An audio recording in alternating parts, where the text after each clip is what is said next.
Hello welcome back to my another video र म फेरि पनि आज अर्को नयाँ एपिसोड लिएर तपाईँहरू सामु आइसकेको छु र आजको यस एपिसोडमा चाहिँ म तपाईँहरूलाई भन्ने छु कि लक्जमबर्गमा के कतिको काम पाइन्छ र यहाँको स्यालेरी के कस्तो छ र नेपालबाट या त नेपाल बाहेक अन्य देशमा बस्ने हाम्रो नेपाली दाजुभाइहरूले चाहिँ बिना एजेन्ट बिना एजेन्सी कसरी चाहिँ लक्जमबर्ग या त युरोपको अरू देशहरूमा कामको लागि अप्लाई गर्न सक्नुहुनेछ र त्यसको बारेमा आज हामी यस भिडियोमा कुरा गर्नेछौँ।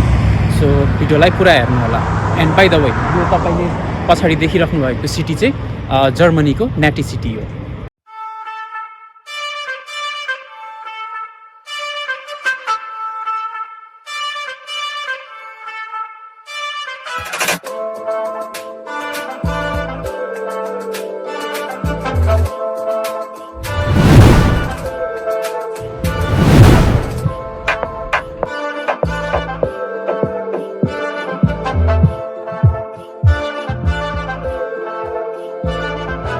लक्जमबर्गको सबैभन्दा राम्रो पोइन्ट भनेको चाहिँ यहाँ तपाईँ गाडी चढ्नुहोस्, ट्रेन चढ्नुहोस्, बस चढ्नुहोस्, जेसुकै चढ्नुहोस्, भाडा 1 रुपियाँ पनि लाग्दैन। Only in Luxembourg.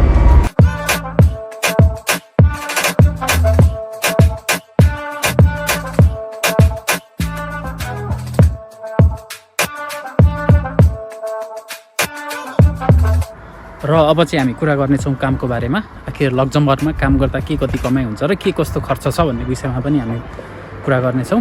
र मैले देखेको चाहिँ लक्जमबर्गमा चाहिँ म्याक्सिमम् धेरै काम पाउने भनेको चाहिँ रेस्टुरेन्ट लाइनमा हो। र मैले अहिलेसम्म जति पनि 4-5वटा युरोप कन्ट्रीहरू भिजिट गरेँ त्यसमा पनि मैले देखेको चाहिँ म्याक्सिमम् काम नेपाली हामी फरेनर्सहरू भनौँ, जति पनि नेपाली, बङ्गलादेशी, पाकिस्तानी जति पनि आएर चाहिँ हामी यहाँ काम गर्छौँ, म्याक्सिममले काम गर्ने भनेको चाहिँ रेस्टुरेन्ट लाइन र होटल लाइन हो। पोर्चुगलमा त डेलिभरी हरेक कुराको काम पाइन्छ। त्यहाँ त अहिले अलिकति काम जे पनि गर्ने गरेका छन् मान्छेहरूले। नत्र भने ओभरअल अरू कन्ट्रीहरूमा चाहिँ म्याक्सिमम गर्ने भनेको चाहिँ रेस्टुरेन्ट लाइनमा हो। अब तपाईँसित चाहिँ एउटा राम्रो स्किल छ, तपाईँ चाहिँ एउटा कुकिङ सम्बन्धी तपाईँलाई राम्रो ज्ञान छ भने चाहिँ, जस्तै इक्जाम्पलको लागि तपाईँ सुसी सेफ हुनुहुन्छ, पिज्जा सेफ हुनुहुन्छ भने तपाईँको स्किल अनुसारले स्यालेरी दिने हो। र तपाईँसँग त्यस्तो खालको केही पनि नलेज छैन, जस्ट तपाईँ चाहिँ रेस्टुरेन्ट लाइनमा छिरेर जस्ट काम स्टार्ट मात्रै गर्दै हुनुहुन्छ भने चाहिँ तपाईँले पाउने भनेको चाहिँ यहाँ 2400देखि तपाईँको स्यालेरी स्टार्ट हुने हो। इक्जाम्पलको लागि तपाईँ कुनै एउटा रेस्टुरेन्टमा काम गर्दै हुनुहुन्छ भने तपाईँ सुरुमा त्यहाँ जाने भनेको एज अ डिसवासर जाने हो। मतलब त्यहाँ भाडामा स्टार्टिङ भनेको रेस्टुरेन्ट लाइनमा भनेको भाडा माझ्नेबाटै स्टार्ट हुन्छ। र यदि त्यो लाइनबाट तपाईँ छिर्दै हुन्छ भने तपाईँको स्टार्टिङ स्यालेरी भनेको चाहिँ 2400देखि स्टार्टिङ हुने हो। त्यो पनि रेस्टुरेन्ट हेरेर 2400-2500 त्यही अनुसारले रेस्टुरेन्टहरूले तपाईँलाई त्यहाँको स्यालेरी प्रोभाइड गर्ने हो।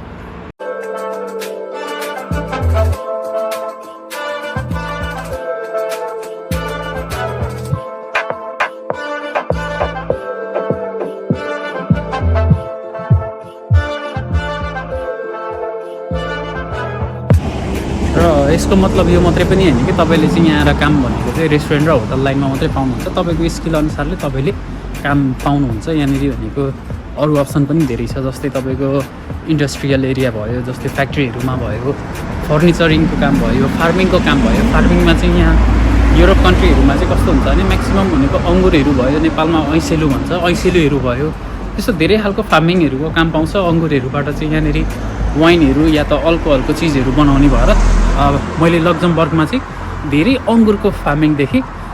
पोर्चुगलमा चाहिँ जस्तै ऐसेलु, स्ट्रबेरी, ब्लुबेरी यस्तो खालको फार्मिङहरू धेरै देखेँ भने यहाँ चाहिँ मैले अहिलेसम्म जति पनि भिजिट गरेँ मैले फार्मिङमा चाहिँ अङ्गुरको खेतीभन्दा खासै अरू त्यस्तो खालको अरू केही पनि देखिनँ। तपाईँले धेरै खालको कामहरू पाउनुहुन्छ। तर काम भन्ने बित्तिकै तपाईँले एउटा कुरा चाहिँ के ध्यान दिनुपर्छ भने तपाईँसँग कुन देशको डकुमेन्ट छ। यदि तपाईँ युरोपभित्रकै अरू कन्ट्रीहरूको पासपोर्ट लिएर आउनु हुँदैछ कि नेपालबाट चाहिँ वर्किङ भिजामा अप्लाई गरेर आउँदै हुनुहुन्छ कि, त्यो चाहिँ अब डिपेन्ड्स अन तपाईँ कुन तरिकाले आउँदै हुनुहुन्छ, त्यही अनुसारले यहाँनिर काम पाउने हो।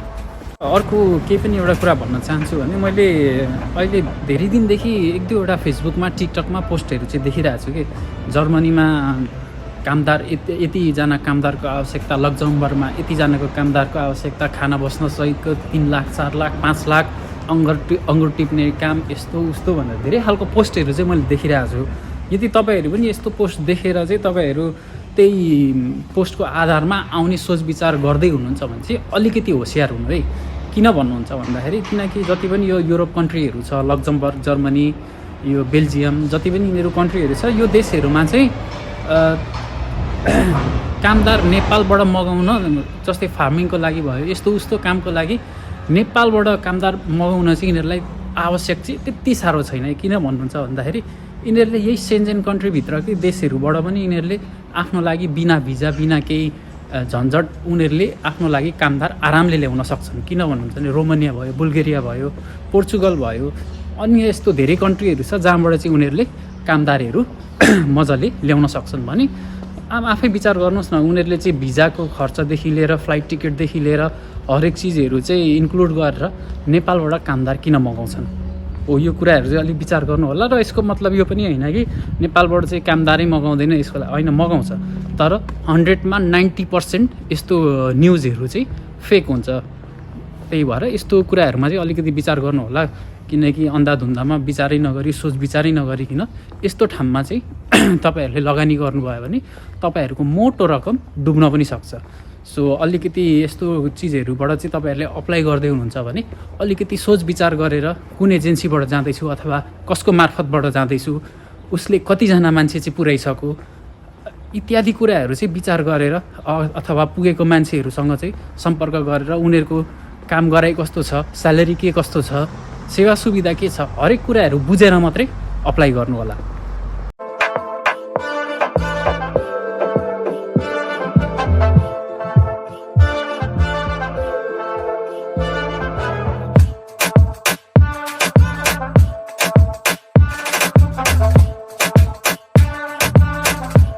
र अब चाहिँ भिडियोको सुरुवातमा भने जस्तै अब तपाईँले चाहिँ आफै घर बसी बसी या त बाहिर देश कुनै देशमा हुनुहुन्छ भने त्यहाँ बसी बसी चाहिँ लक्जमबर्ग या त युरोपको अन्य कन्ट्रीहरूमा आफै जब चाहिँ कसरी अप्लाई गर्न सकिन्छ त, अब त्यसको बारेमा कुरा गर्नेछौँ। त्यसको लागि तपाईँहरूलाई म मेरो भिडियोको डिस्क्रिप्सनमा एउटा लिङ्क दिनेछु, त्यहाँ गएर चाहिँ तपाईँले आफ्नो क्याटेगोरी अनुसार त्यहाँनिर धेरै क्याटेगोरीमा चाहिँ जबहरू एभाइलेबल हुन्छ। जस्तै कार्पेटिङ भयो, हाउसकिपिङ भयो, रेस्टुरेन्ट लाइनमा भयो, यदि तपाईँहरू आइटी एक्सपर्ट हुनुहुन्छ, मार्केटिङ गर्न जान्नुभएको छ, तपाईँहरूको आफ्नो के उसमा चाहिँ तपाईँ अलि स्किल्ड हुनुहुन्छ, त्यही अनुसारको हरेक जबको त्यहाँ क्याटेगोरी छ। त्यो आफ्नो क्याटेगोरी चुज गरेर चाहिँ त्यहाँनिर तपाईँहरूले सब्मिट गर्न सक्नुहुन्छ। त्यसको लागि चाहिँ तपाईँहरूले एउटा कभर लेटर अनिवार्य चाहियो। कभर लेटरमा चाहिँ तपाईँहरूले खुलाउनु पर्ने हुन्छ कि तपाईँले कुन ठाउँमा काम गरेको, तपाईँ कुन देशको नेसनलिटी, तपाईँ कुन देशको हो, र तपाईँको एक्सपिरियन्स के कतिको छ, सबै कुराहरू चाहिँ तपाईँले कभर लेटरमा एउटा खुलाउनु पर्ने हुन्छ। र तपाईँले एउटा सिभी पनि बनाउनु पर्ने हुन्छ। सिभी बनाउँदाखेरि चाहिँ तपाईँहरूले युरोपासबाट बनाउनु होला, किनकि युरोपभरि चाहिँ युरोपासको मात्रै सिभी भ्यालिड हुन्छ, त्योभन्दा अन्य सिभीहरू भ्यालिड हुँदैन।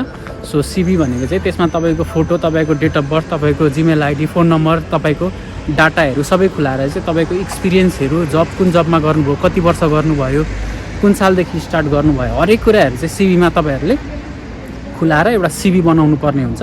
सो त्यहाँ सिभी बनाएर आफ्नो एड्रेसहरू हालेर आफ्नो फोटोहरू राखेर अनि तपाईँले चाहिँ कभर लेटर एउटा बनाएर त्यही अनुसारले त्यहाँनिर दिए अनुसारले चाहिँ तपाईँहरूले अलिकति त्यसमा सब्मिट गर्न सक्नुहुन्छ। र तपाईँहरूको सिभी चाहिँ उनीहरूलाई मन पर्यो, तपाईँहरूको हेर्दाखेरि चाहिँ यो मान्छेले चाहिँ ठिक छ भन्ने खालको भयो भने उनीहरूले चाहिँ एउटा भिडियो कल मार्फत जुमबाट तपाईँहरूको एउटा इन्टरभ्यू लिन्छ। र तपाईँहरू इन्टरभ्यूमा चाहिँ सेलेक्ट हुनुभयो भने उनीहरूले चाहिँ आफै तपाईँहरूलाई भिजाहरू त्यसपछि भिजा प्रोसेस गरिदिने हो।